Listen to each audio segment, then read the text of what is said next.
Body Bags with Joseph Scott Morgan.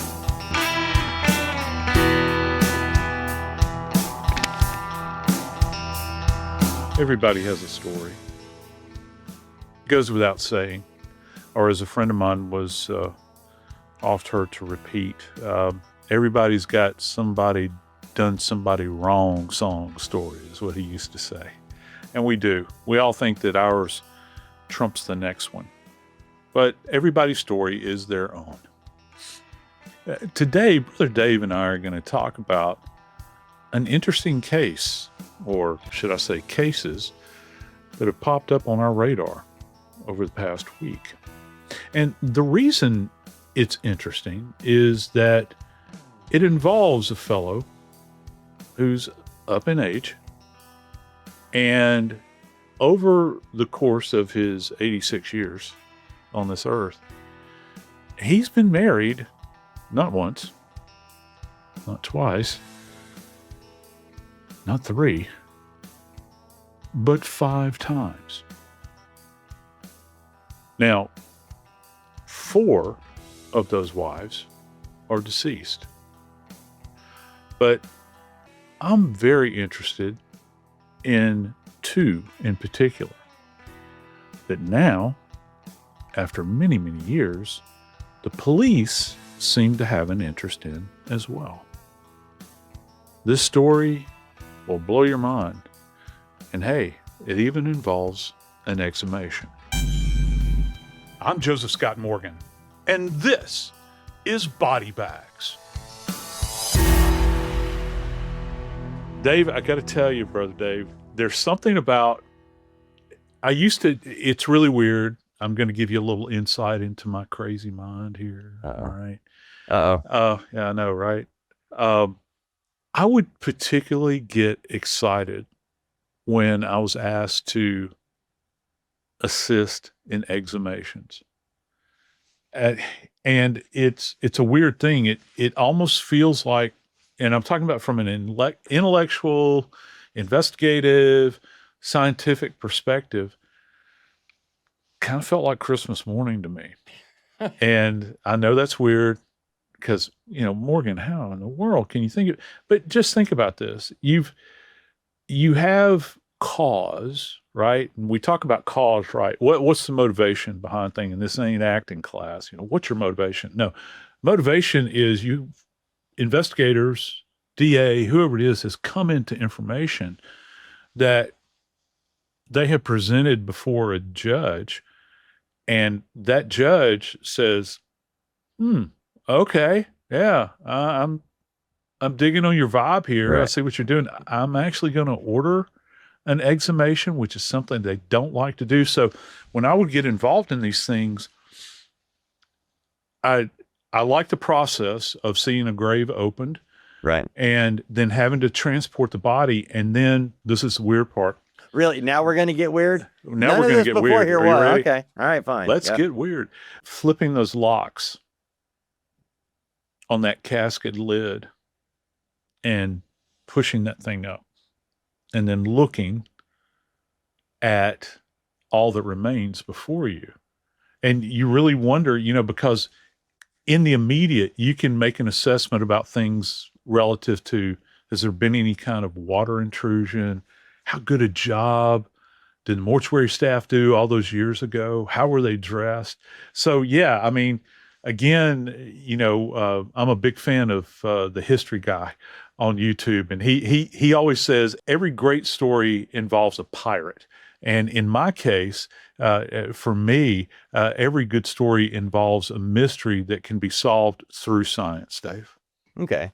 Well, this case is going to probably involve a couple more exhumations too. Just throwing this out there based on the research I've done over the last few days. This is a story, Joe, that, hey, by the way, for those of you who might be fairly new to Body Bags, Joseph Scott Morgan doesn't get giddy about exhumations because he's freaky. It's because judges really hold tight to "may you rest in peace," okay? And to exhume somebody, it really is almost an act of Congress. It's a big deal. That is. And in this particular case, we have a pastor. And I'm going to say this right at the beginning because it needs to be said out loud. And that is, Jesus did not say, follow my followers. He said, follow me. Right. We're talking about a man who was an elder in the church during his first marriage, and somewhere along the line became a pastor in the Seventh-day Adventist Church. We don't know where. We just know that in Louisville, Kentucky, back in 1972, this suspect, we can call him that, John Bridges, he's 86 now, by the way. But back in 1972, he and his first wife, and by the way, her name was Joyce Bridges, but she went by Mabel. Even in the 70s, Yeah. Mabel was an old name. It was an old name. And yeah. I was shocked to see that this was not her given name. It Right. was Mabel. We'll call Yeah. her that instead of Joyce. So Yeah. had something. But anyway, now Joyce is 33 years old. Mabel is 33 years old. And according to John Bridges, he comes home and finds her unconscious. He doesn't call the police. He doesn't call fire rescue. He didn't call anybody. He just puts her in the car and takes her to the hospital where she's pronounced dead. This is in 1972. He is an elder in the church. And one thing I was able to look at was, because there was no clarification on how she died, Joe. There's no police report. There's no EMS report. There's no nothing. There's just, guy got home, found his wife unconscious, and took her to the hospital, and she was dead. Yeah. John Bridges was an elder in the Seventh-day Adventist Church there in Louisville, Kentucky at the time. And his wife worked with him on church things. And it was actually in a church newsletter where I found the only inkling of what happened, where they mentioned that Mabel did a lot of church work with her elder. He was an elder in the church then, John, and that she had an accident. A tragic accident happened, and she's no longer with us. That's his first wife. I don't remember, 1972, I remember the day and time, all that, but you know what I mean? I don't remember what it was like for EMS back then. I remember the television show Emergency with Kevin Tye and Randolph Mantooth and Dixie at the hospital. Oh, and, yeah. yeah. And, that was a great show, but I don't remember. I don't know if that happened like in Louisville, Kentucky. If they had paramedics standing by at the ready where everybody knew you have a problem, you call them. You want to hear something? You want to hear something very interesting here? Yes. Do you know who many ambulance services back then were run by? No idea. Funeral homes. Oh, Yeah. wow. Funeral homes. And just think about it, brother.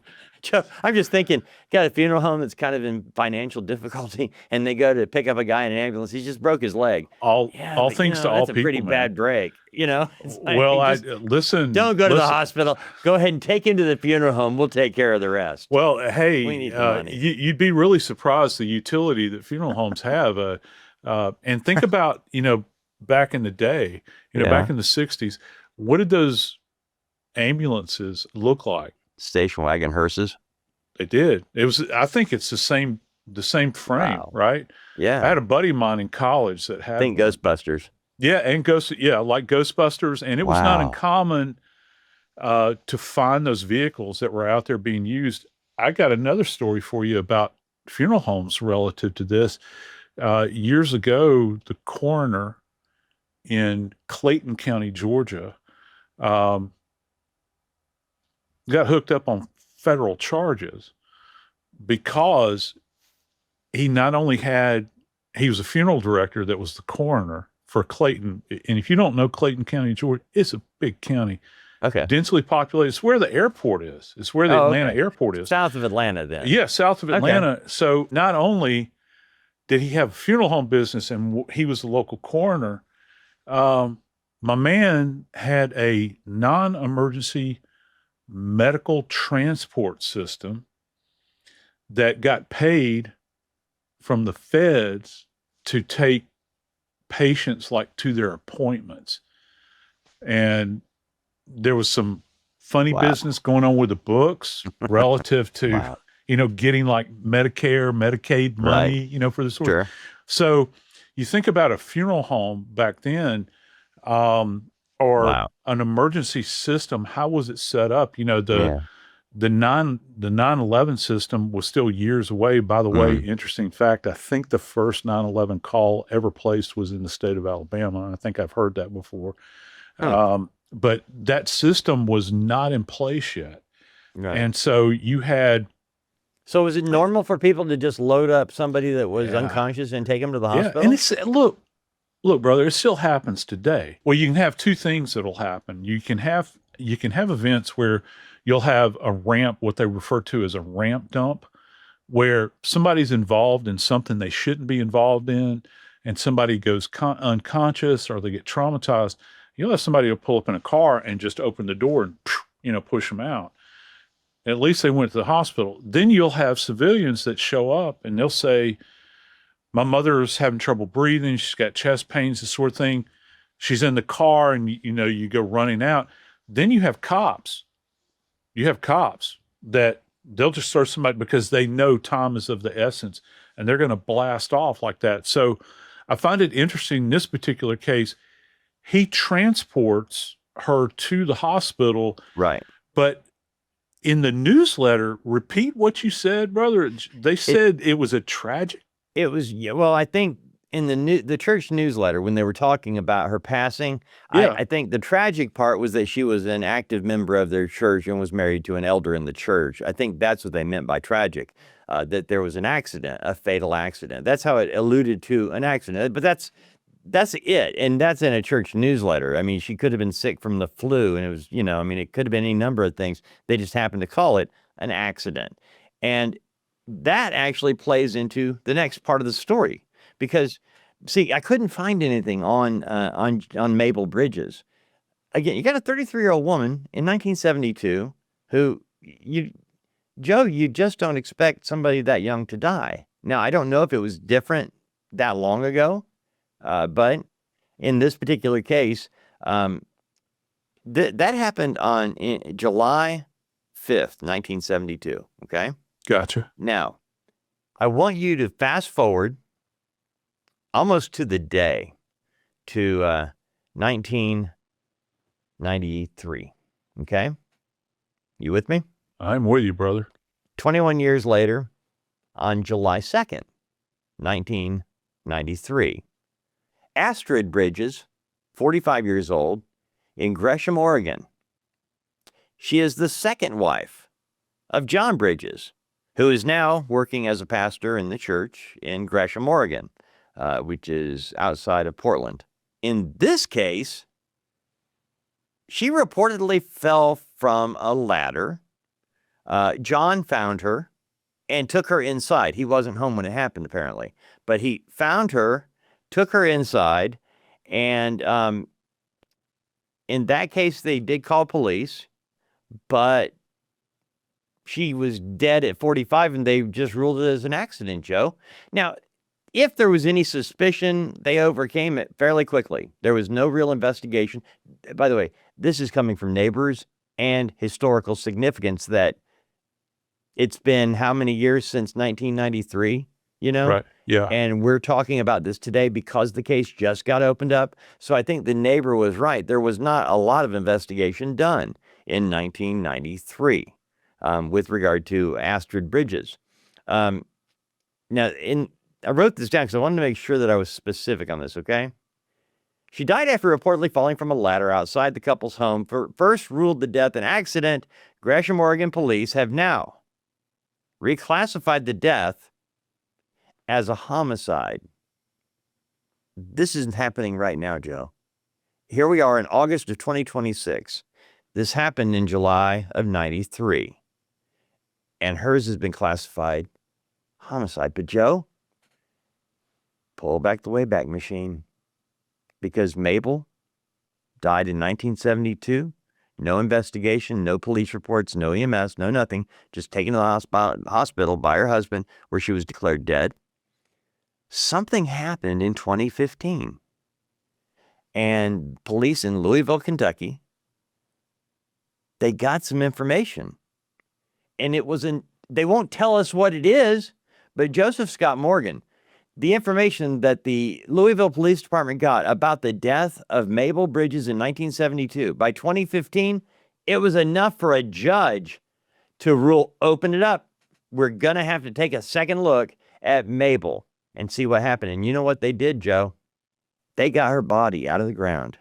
How many years is that? From 2015 to 72, you're talking about 28 and 15. So 38, 43 years. 43 years, Mabel Bridges was in the ground. And they get a tip, and they go and exhume her body. And they change the ruling from accidental death to homicide. Joseph Scott Morgan, you're going to prove to all of us why you are the greatest in your profession, why you were called the professor, because this makes no sense to me, and I need you. We need some splaining, if you can handle it. Well, I'll try to explain as best I can. But before I do that, I got to tell you, what we're looking at right here are two cases, I'm not going to say seemingly innocuous, but when you see them on their surface and you think about there was something that made them rule these cases as an accidental to begin with, what force of nature is out there that would compel them to change that ruling to homicide?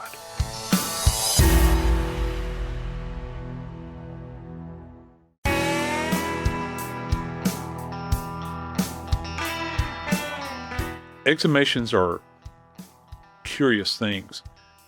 First off, it draws a crowd. I don't know. I think that in every exhumation I've ever been involved in, there were at least more than 10 people standing around, and that's a minimum. Okay, because you've got the workers, because you're going to have to. If there's a slab on the ground, like a concrete slab, that's got to come up. Then you have to dig the backfill out, okay, and get down to the actual concrete crypt that's under the ground, and has the lid on it, that's been inserted, and then of course the casketed body goes inside of that. So they have to lift that up. Something, because do they all have cement? Do they all have that, or is it where is there a part where they would just take the casket and put the casket in the dirt, or is there always going to be? No, those cases have happened over the years. Mm-hmm. We're actually cycling back to that now, right? Because of there's this new move afoot where people are not getting embalmed, and they do biodegradable containers. I mean, they're caskets, but they have a different feel. So the body literally goes back into the earth, and there's no preservative, and years ago they had that same. I've actually had. I was trying to reflect. I actually had a case where we pulled back the top of the earth, and the casket was in the ground and was collapsed, and it was covered with chicken wire, which I was fascinated by. I know. And so you had bits of chicken wire everywhere. It's super bizarre. Okay. I didn't mean to derail that. I just was kind of curious because I know that you never know what you're going to get. Yeah. And so, but I do know that, legitimate graveyards, they do actually keep a grid pattern. They know where everybody is and how deep and all that. They keep records of all that. Not because you're planning on exhuming the body later, but there has to be proof. If somebody did have to challenge it, they got to be able to find it. So, they do. Interesting that you've had to do that. And I wonder why they had so many people standing around, for real. I've seen the pictures every time. And every single time it draws Carolina, a crowd. Yeah, it will draw a crowd. For whatever reason, the workers obviously are there, and they have a specific purpose. You can have law enforcement there, and they would have to be there, right? Wouldn't police have? Investigators? Yeah, and it's kind of interesting. I've seen images. It sounds horribly self-centered, but I've seen images of myself at exhumations where I'm captured in the image as we're working to get the thing out of the ground and kind of guiding it along to get it on, to convey it and do all that stuff. And then going back, if you've got a grave that's collapsed in any way, there's elements that you want to try to collect. And it does draw a crowd. And trust me, many times there's non-essential personnel that are there. Right. A looky-loos, you hear me use that term a lot, Yeah. that I robbed from my northern friends. And I love the term because it just really, it's like rubberneckers, going down the highway in an accident. You have looky-loos that are at crime scenes. You'll have them at exhumations like this too. But so that's a long time. I mean, you're talking about 1972 where someone is placed in the ground. And, the big thing here is to try to understand, what in the world could they have been looking for, and how intact, I think that would be a big question. How intact could her remains be? That's the big question I have for you, Joe. I was looking at that. And again, you're talking over 40 years. Yeah. And, I think you're the one that told me about when they embalmed like Lee Harvey Oswald and, people that are involved in huge, famous crimes like that. Yeah. That great care is taken. And I wonder what type of care is taken on a 33-year-old woman who dies without any investigation by police or nothing. I mean, it's just sad that she's gone. Let's take care, and what kind of, would there be any soft tissue? What could there be left that would allow the examiner to determine that her cause of death was now homicide 43 years after she was buried without any concern for homicide? My knee jerk. Thank you, brother. You're right. My knee jerk. That was my sign, man. I got it. My knee jerk is going to be going to the throat. First off, again, I'm going back to the great mystery of Mabel's death. By the way, I dig that name. I like Mabel. I like that term. I like that name. When you get into the body, I think that this is probably going to have to involve the bony structure. That's Right. what I think. The big mystery with her, though, is that her case was, in fact, actually ruled as an accidental death. So I find it hard to believe in context of today, okay, that anyone would be buried without having had an autopsy performed where the cause of death or the manner of death has in fact been ruled as an accident. I would want to look at the original death certificate because, yeah, you can put accident on there all you want, but you have to have causal connection here, like the primary. Like what are you looking at here to call this an accidental death? Because it's more than just like the investigation by the police. Okay. Right. Follow me here. Because if you're calling this an accidental death, guess who gets involved in this? Insurance companies. And insurance companies don't like to pay out. Welcome to the real world. All right. Like a good neighbor. Yeah. Dig into it, and so Yeah. if they're going to have to, if this is an accidental death and she had life insurance, okay. Okay. First off, I would want to go back in time, if that's even possible, to try to determine if this individual, the husband, received a payout from this. Because I can tell you, I've worked with enough insurance companies and spoken with them, and they're investigators, they're adjusters, and they will take autopsy reports and they'll say, what does this mean? Explain this to me so that I can understand it. How did you rule this as an accident? And is there any other connective tissue here that could make it something other than an accident? Because, they're a business. They don't want to pay out. They want to get the premiums, but they Right. don't want to pay out. So if her death is ruled as an accident, Brother Dave, I got questions about how was there not an autopsy performed? Because she's very young. I mean, Right. what'd you say? She's 35. Yeah, 33. 33. My Yeah. Lord. Yeah. And we know that she just didn't fall over dead, Right. and that be ruled as an accident, there has to be some kind of contributing force. So when they get in here, and I'm glad that you brought this up, yeah, there would be something. Okay. Now I can't really address to what degree it would be there. Water is going to play a huge role in this case. So wherever she's buried, you have to understand the movement of water.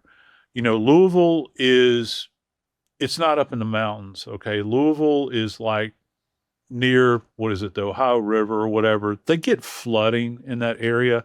So where's your cemetery or graveyard where she has been laid to rest? How many major floods have occurred over this period of time? Is there intrusion into the casketed remains that has affected it? Because you can have a body inside of a casket, Dave, and the body will rise and fall with water intrusion into the casket, and the lid will never pop off.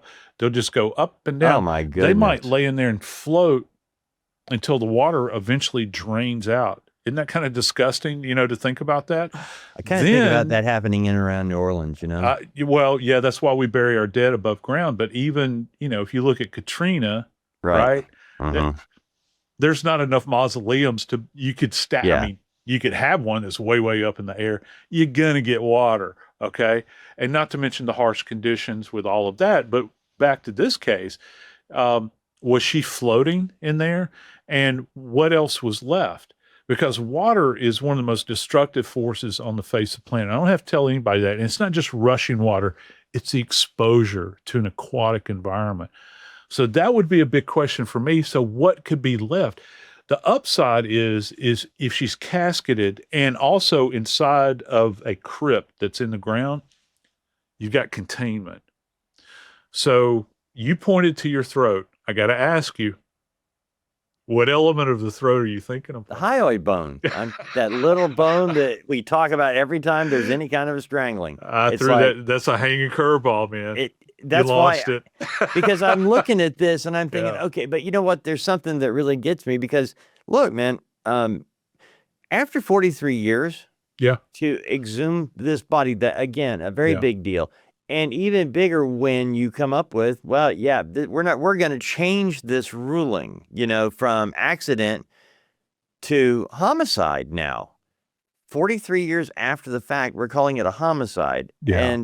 But Joe, they did not, and I mean this, even though they changed the cause of death, the manner of death. Yeah. Mm-hmm. Even though they changed manner of death from accident to homicide, Joe, they did not immediately open up an investigation. That didn't happen until a few weeks ago. That they just now got around to investigating this as a homicide. And so police have not said what tip they got that caused them to be able to go in front of a judge and exhume this body. And think about it. You have a pastor. By 11 years ago, that's how long it's been since they exhumed the body, and they've just now started the homicide investigation. It was ruled a homicide 11 years ago. They won't tell us the tip, but I'm guessing what it is, Joe. What's that, brother? I got to know. Somebody called the police and said, hey, I always worried about my aunt, my cousin, my sister. When she died, she was 33, and I never liked her husband. But you know what? His second wife died almost 20 years to the day, 21 years to the after. And I think there's something to it. And maybe that was enough. Just so I have this right in my mind. Yeah. We might not be dealing here with merely physical findings on the remains. These could be confirmatory findings based upon circumstantial information the police have, or I guess it's circumstantial information they've come into by somebody dropping a dime on somebody and saying, hey, you know what? I got to tell you something. This has never felt right to me. Right. And, maybe they've come into the knowledge suddenly. You lose a loved one. And I think a lot of our friends can identify with this. You lose that loved one that has meant so much to you throughout your life. that's kind of a watershed moment in your life. It is for me, I know. And then you move on with your life from that. Okay. You don't necessarily, you might go back and you'll grieve and you'll think about it, but all the other principles that you were connected to, say, per your loved one, maybe you're a nephew or a niece, or maybe a sister or whatever, you lose track of that person. They that are connected to them, maybe by marriage, move on with their lives. Sometimes they move on all the way to Oregon.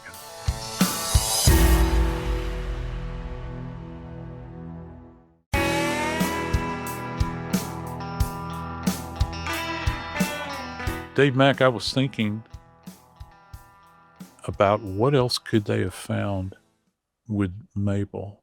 And for me, I'm thinking, well, if there was some kind of agent that was used, some kind of poison, I don't know, unless it's some kind of heavy metal that might have set in the hair or the nail beds. I don't know. Back in 72, also, here's another complicating factor. The formula for embalming has changed. Oh, no, I didn't know that. Yeah. There were some Well, really toxic things that were utilized, and I can't remember when that change took over. yeah. So even if you've got some kind of poisoning agent, which I know, because our friends are pretty bright folks that follow our show, Yeah. they're probably thinking about this as well. You should. Would there be any evidence of that? Could we, because there's not going to be any blood, you're not going to be able to do a blood draw. That would rely solely on tissue examination. Would there be any hair? Would there be any hair left? Yeah. You'd be surprised Okay. in a postmortem state how resilient hair is. Okay. It will hang around long after. I was actually involved in the exhumation of a lady that was born in antebellum times, in I think the 1850s. And Dave, when we got her body out of the ground, she was 18 years old, and she had black hair that was this long, still braided. Wow. And I'm talking about raven black. Right. And had a comb, a decorative comb in her hair made out of whalebone. And you could still see every inch of her hair. And she died in the 1850s. Isn't that something? Wow. Well, in this case where we're dealing with, as we talked about with Mabel, having passed away in 1972, taken to the hospital by her husband, no investigation, no nothing. Time goes by. In 2015, police get some type of a tip that makes them go in front of a judge, exhume the body, and find out, nope, this was not an accident. This is a homicide. But no investigation from there. Then you go back to, and I believe this was the part that got it. Now, remember here, John Bridges, you said this at the beginning of the show. John Bridges has been married 5 times. 4 of his wives are dead. He is currently married to his 5th wife, and they live in Missouri. You know why I know that? Please. Because they went and visited John at 86 years old, and they, being the Gresham, Oregon police, they're the ones that got everything really moving forward now. And they're the ones that are investigating Astrid Bridges, the second wife's death in 93. One of the neighbors that still lives there, Joe, on the same street in Gresham, Oregon, she didn't give her name, but she lived there in the early 80s, all through the time when the Bridges moved in and after the passing of Astrid. And the rumor in the neighborhood was that John Bridges' first wife died by drowning in the bathtub. That was the rumor running around the neighborhood. But there was, amongst the neighbors and those who knew John and Astrid, there was concern that her death was not an accident. It just didn't seem right that she could be working on a ladder outside on her own and fall, and that John would be the one to find her and bring her inside. It just didn't make sense. Yeah. But there wasn't enough there for them to go on. So when an investigation stops, okay, they've ruled she passed, it was an accident, she's in the ground. What does it really take to start an investigation years later? because in both of these cases, it was 43 years in the case of Mabel, in 2015 when they exhumed her body. But Yep. then it laid there again after all that time, changing the cause of the manner of death to homicide, and then nothing. Well, they just reopened that case, and it came at the same time as Astrid Bridges. Both of these cases are back in the news at the same time, and I believe they're feeding on one another, Joe. Yeah. And I'm glad. Yeah. Nothing hidden won't be revealed, and I believe that as the investigators in Oregon, it was just sitting there on their head going, something's not right. And I think family or friends, somebody was picking up the phone, somebody in the church, maybe. Somebody not happy about a pastor having 5 wives and 4 of them being dead. Boy, I What are mean, the odds? what an anomalous thing. It's amazing to me when I do genealogy and I'll see, my ancestors that were married 3 and 4 times. And when you look back at the rolls, you'll see that many times the spouses died of some kind of horrible disease. But that was back during that time with that medicine they had. To have, it's almost like women dying in childbirth. That happened a lot back then. You don't hear about it now. I mean, it does happen. Yep. Don't get me wrong. It does. But with not as great a frequency as it happened Thankfully. in the past, thank goodness, you've got 4 dead now. Yeah. That's going to raise suspicions, and I agree. I think that it is feeding off of this. And when we think about Astrid, they're talking about her death being ruled an accidental death. Okay, so, and we're talking blunt force trauma here. The accident was falling from a ladder? How hard and how high do you have to fall to die after falling off a ladder, Joe? I have had people that have fallen from, I had one guy that fell and broke his neck that was cleaning his gutters. Oh, man. Yeah. But he hit on a concrete surface as he was falling back. I've had several cases of people falling off roofs, single story structures. But I've had people that have survived falling from 3 stories. This is when it comes to falls, these are some of the elements that come into play. First off, what's the impact surface? Because, hitting on a patch of St. Augustine or centipede grass ain't the same as hitting on a concrete sidewalk or an asphalt driveway. All right. And I think that we can both agree on that. So the impact surface is going to come into play. And also the physical attitude of the individual as they're falling through space. What exposed areas do you have? I mean, just think about it. How many times have you and I been walking along and we slip, right? You slip and you don't, your arms are all akimbo and you don't know where you're going to wind up. At any moment in time, you say, Jesus, take the wheel, because you don't know where you're going to wind up, dude. And so if you're falling through space, it's not like you're a precision diver off of a dive board, right? Some people land on their feet. They're like cats, Some people land on their shoulders. Some people land on, hit impact on their ribs as their arm is raised, and they wind up dying of a flail chest because their lung gets punctured. So you never can tell. Here's the thing, though. 1993, there's a state, let me get this straight. This was in Oregon. State of Oregon, if I'm not mistaken, they have a state medical examiner's office there. As a matter of fact, I don't think that they're any longer a coroner state. And she's relatively young as well. She's in her 40s. Am I correct? She's 43. Yeah, she's 43. Yeah, she's 43. 10 years older than the first wife, right? But still very young. Actually, it's funny when you look at it this way, Joe. Yeah. In 1972, Joyce, the first wife, was 33 when she died. Yeah. 20 years later, John Bridges is married to a woman who is 10 years younger than his first wife. And she's 10 years older when she dies at 43.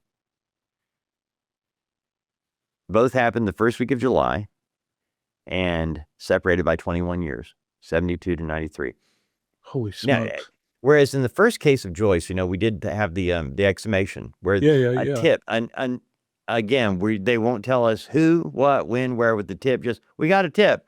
had to be a pretty strong tip to go in front of a judge and the judge say, dig her up. In Astrid's case, that didn't happen, Joe. In the case of Astrid Bridges, they opened up the case and looked at what they had. And based on the evidence they had and follow-up interviews, investigators dug in and it got reclassified. How difficult is that to go from an accidental death to a homicide without re-examining the body? Well, and here's what I'm interested in. And what I was saying, the state, because she's so young, she's 43, she falls off a ladder, or that's what's being alleged. I don't see any circumstance, certainly in my universe, where I'm signing that body out and the body's not going to be examined by a forensic pathologist. Okay? Because understand, it's not just homicides that we do. We do all 5 manners. Will roll in, because particularly with a trauma case, you're not going to get there. Do you know that if she had a private physician, okay, all right, and the private physician, let's just say she went to go get her heart medication refilled every time, and she's getting a 6-month checkup, right? Did you know if it's a trauma-related death, the private physician cannot sign the death certificate? No, I didn't know that. Yeah. I assumed they could. No, it'll be rejected immediately. The state will reject it. If you're not a coroner or a medical examiner, private physician cannot sign the death certificate. And I think that that's pretty uniform all over the country. And it makes sense, right? If you're treating, and most people die of natural disease. The reason I know this is that part of our job at the medical examiner's office is trying to coax a private physician to sign a death certificate. And it's amazing how many want, even though they send patients home with sacks and sacks of medications. I have no idea. I wasn't there when they died. I can't sign the death. You weren't there when they were born either, but you're treating them now, aren't you? And so private physician can't sign a trauma-related death certificate. So this body had to have been viewed by the medical examiner at some point in time. I'm hoping they did an autopsy at that particular time. And when you say this ruling has been changed, this is very important, because the medical examiner would have to be involved in this now, because they would have to go to the medical examiner and say, hey, cuz, let me show you what we got. All right. They would have to compel, or they can't necessarily compel, they would suggest, all right. Okay. Probably need to look at this. This needs to be reclassified as a homicide. They've come into other information, but they haven't exhumed her body, though, have they? No, the medical examiner's office, they reinvestigated the case. And it was the medical examiner's office, based on all of the information they collected, and they reclassified her death as a homicide. The change in that from accidental to homicide, of course, has reopened the case. And that's what has led to this. The reason we're doing the story now is because it was Astrid's case in Gresham, Oregon, that led the investigators to John Bridges' home with his 5th wife, now in Missouri. At 86 years old, he's a retired preacher, married, and they went and interviewed him, interviewed his 5th wife. And by the way, those Gresham, Oregon officers, Joe, showed up with a search warrant. Now, I'm going to guess they were getting everything from DNA to whatever. But something's afoot here. And there are rumors about wives 3 and 4. I do not know. We don't play the rumor game. I'm just telling you that if you see information about numbers 3 and 4, there is nothing confirmed. These 2 cases of wife number 1 and wife number 2, and if you're a family member, please understand I'm not being disrespectful. I'm just trying to keep things in their proper order. But you've got Joyce, who went by Mabel, and Astrid, 2 women who were very young when they died, both ruled accidental, both changed to homicide. And here we sit, Joe. Both cases are active. And by the way, the Louisville Police Department is asking for help. They're asking the community. Since 1972. Wow. Yes. And think about that, Joe, because 72, she dies, 2015, they get her body up, and then is now, in the last few weeks, that now they're investigating it as a homicide. Something has happened. I'm wondering if it's a possibility that Astrid is going to be exhumed. I mean, the ME has already changed it. So, wow, because I can't imagine in any universe where the medical examiner just of their own volition says, I'm going to change this without having the police come and visit them. Because the ME they've moved so far on down the line from a 1993 case, they're handling cases right now. And something has come to them that this is a huge change for a medical examiner to decide to do this. I mean, it's pretty amazing, when you think about it. And we still don't know, correct me, we still don't know the names of the other two deceased wives at this point in time? Don't have them confirmed yet. However, I do know that one of the wives he was with was in Arkansas. In Arkansas, yeah, he had made a pastoral stop in Arkansas. I think he had a church there. He did. And I think he had 2 churches in Arkansas, but I know he had 1. But that's the thing. We're trying to get, I'm still working on this case. We wanted to come on with it now because it is happening now and they're asking for help. And so from the standpoint of if somebody you know in your family lived around Louisville back in the early 70s and knew, or was a part of Seventh-day Adventist Church, or if you were in Gresham, Oregon in the early 90s, you got to help, man. There's information out here. These homicides have been far too long overlooked. Yeah, they really have, and they are homicides. Now, look, I don't know if John Bridges had anything to do with this. Nobody has been arrested. He has been But he interviewed. has been named a suspect. He has been named the suspect in the death of Astrid, not in Joyce. So we've got that hanging out there. Trust me. Please believe me. If you don't believe anything else I've said today, there's so much work going on behind the scenes right now that we can't even begin to calculate it. All right.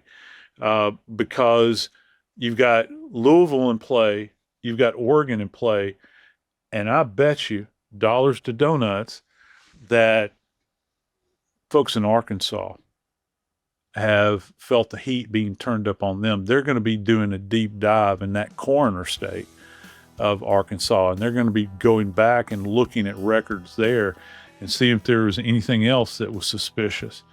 I got to tell you, Brother Dave, this is certainly an intriguing cluster of deaths here. And for our part, we're going to continue to probe into this and keep an eye on it and see which way the proverbial wind might be blowing.